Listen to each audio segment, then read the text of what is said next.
Welcome to ETV Town Talk. I'm your host today, Rob Gilligan. With me, my guest from Emporia State University, ESU President Dr. Shonrock. Welcome back to the show. Thank you so much. Stingers up. We appreciate you coming on. It's always great, and it's become your signature sign.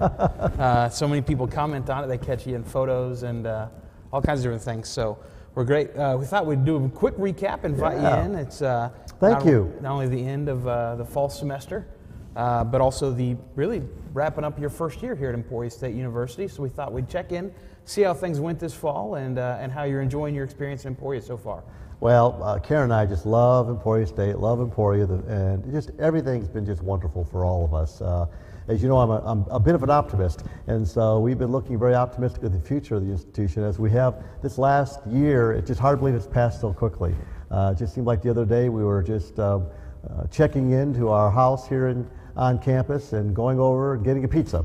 And from there, here we are today. So it's been a great last spring and this summer and then this fall with all the events, especially with the dedication of Memorial Union and all the homecoming and family activities. It's just been a really great year. And rumor has it our football team did pretty well. So I'm real proud of them and the Kansas Bowl. And I'm just really proud of the community and our faculty, staff, and students for making this such a great year for us. Great. You kind of mentioned, obviously, just 1 year under your belt, but a lot of activities happen there. We've seen some physical changes around campus. Obviously, the opening of Memorial Union being one of the biggest completion projects. Changes to Cram Science Hall, which Emporians probably noticed the most as they've seen that area for a long time. And some changes up in Kellogg Circle. The flags are great. But just beyond physical changes, there have been some other changes there too, and some new opportunities and new ideas that have sprung forth. Talk a little bit about that idea and some of the new approaches that you're taking to help the university grow and move forward. Well, growth is critically important, right? We've talked about that before, and I was pleased that some of the things we worked on in the last spring, especially in the summer, translated in a larger number of freshmen, new transfers, and new graduate students this fall. And so that's the right trend to go. I think some of the things that we've done as a university have made a difference. What a crazy idea. We're starting to do something called marketing and advertising, and you'll probably see a lot more billboards around. I think that's made a big difference. Advertising's on television, a lot more in publications throughout. We're really hitting up a lot of different markets. Certainly the Wichita and Kansas City area, we for the first time have a full-time recruiter living in Overland Park area, living in the Wichita area, and they're out there recruiting every day. We've had grand openings there and a number of other recruiting events. So we're really kind of pushing that envelope a lot more in terms of our overall recruiting strategies as an institution. Anytime we have the opportunity to say something about Emporia State and Emporia community, we're going to do that. So I do think that we're being much more aggressive. We had a lot of people in the community help with the telethon. You were there and others, thank you, where it would have been kind of fun to call these newly admitted and prospective students about coming to Emporia State. I'd love to have been on the other phone when the chief of police called and said, hey, but that would have been fun.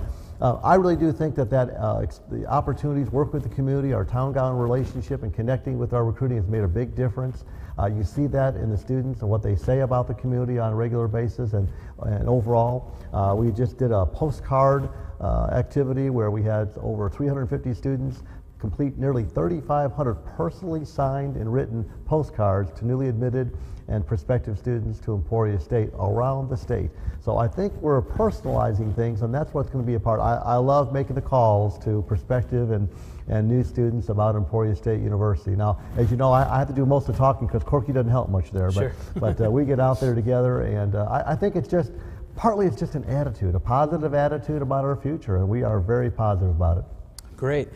Some of the highlights of your first year, obviously you talked a little bit about athletics this fall. Really got kicked off great with a stellar season for our ESU football team, a lot of awards on the national level. Absolutely. Teams named to top players in the conference, in the region, Dectronic All-Americans even, the win at the Kansas Bowl. Talk about some of the other things that are going on campus that you feel maybe some of the departments or some of those things we don't necessarily get to see every day, but you want to make sure and highlight some of those achievements. We have fabulous faculty, and just to give you a sense, this last weekend, as you know, we've had our commencement exercise. We now are doing 2 of them, where we have the undergraduates in the morning over at White, and then the graduates over at Albert Taylor on the campus.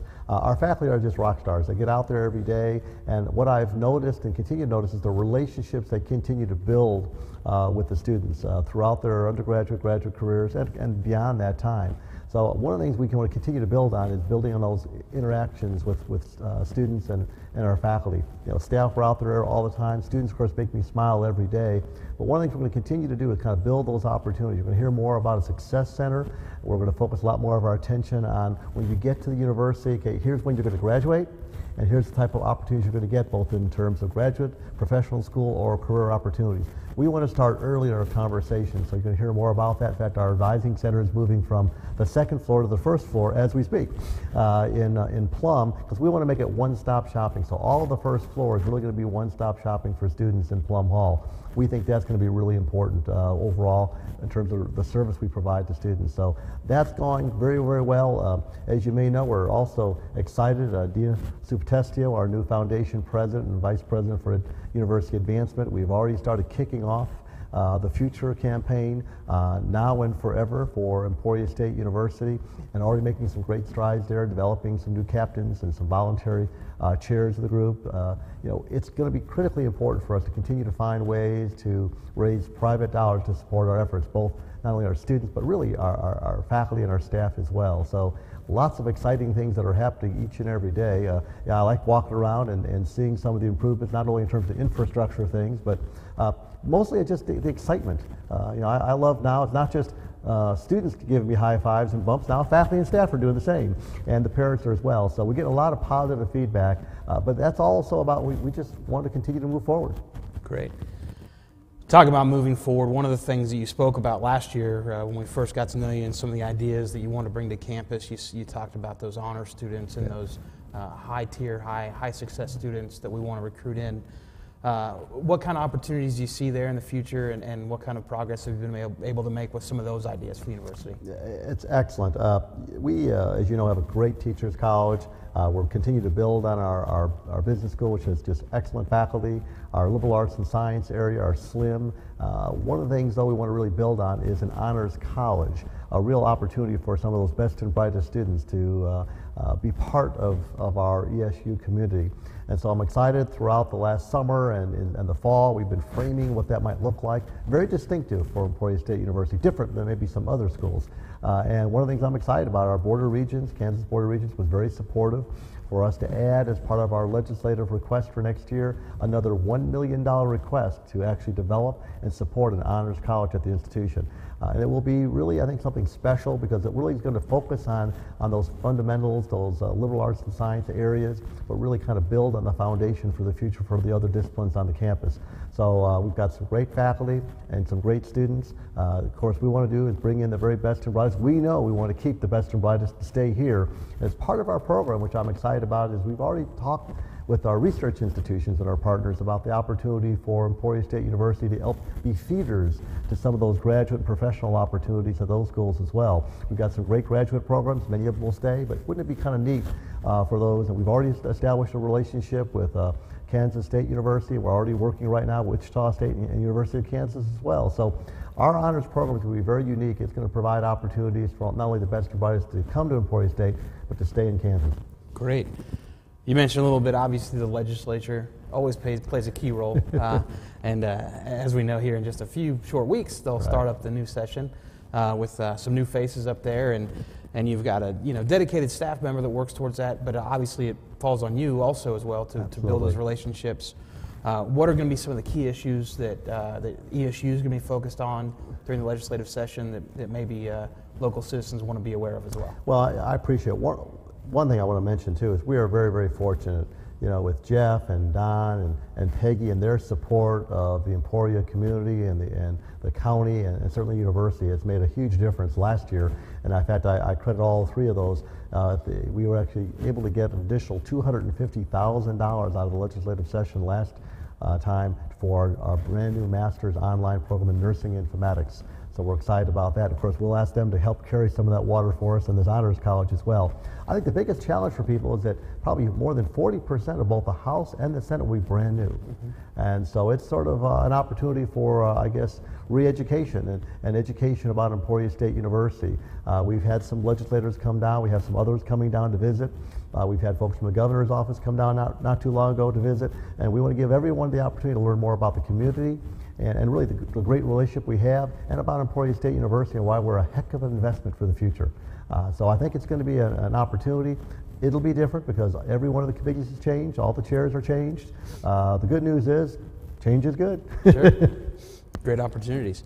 Any final thoughts you want to share? It's been obviously a really busy year. It seems hard to believe that it was almost 12 months ago now that you and Karen just moved to Emporia State and took over the charge of being the 16th president of ESU. Any final thoughts you want to share with the ETV viewers? Well, first, thank you for the opportunity, and all the viewers. Thank you for making us feel so comfortable. This is home for us, and we're just thrilled to be home in Kansas. We just want to continue to move forward. One thing I have learned is that the culture of a place can really influence the strategies you're trying to put in place. So we're going to focus a great deal of time on and continue on our culture, a culture of positive attitude to go forward, and it's sort of what I would call the can-do attitude. And so what we're going to do is we're going to make it happen. In fact, I gave you a book because I think you're one of those go-getters. It's called The Go-Getter, and I love it. It's how to get to yes. And so ultimately, you're going to hear us talk more and more about our future. How do we get to yes? How do we make things happen? How do we become the go-getters? Because the go-getters are the ones who get it, and we want to be the ones that get out there all the time. But we've just loved it. Everyone's been great. Karen and I have just certainly loved being part of the community and being involved in different boards and get out and about, up and down the community with friends. And so, just thank you because this is home. Great. Well, thank you very much for taking time out of your schedule. We know you've had a busy semester and trying to wrap things up with just the first week right after graduation, but we appreciate all the effort and the time that you spend with us to keep us informed, and we'll look forward to talking to you more in January and maybe talk a little bit about the exciting news and the exciting plans for the 150th year of ESU. We have a few things going on. So again, thank you always, and I have to end by saying, go Hornets, Stingers up. Stingers up. Thanks for tuning in to ETV Channel 7 in our Town Talk with ESU President Dr. Michael Shonrock. Have a great holiday. For Dr. Shonrock, I'm Rob Gilligan with ETV. Thanks for tuning in.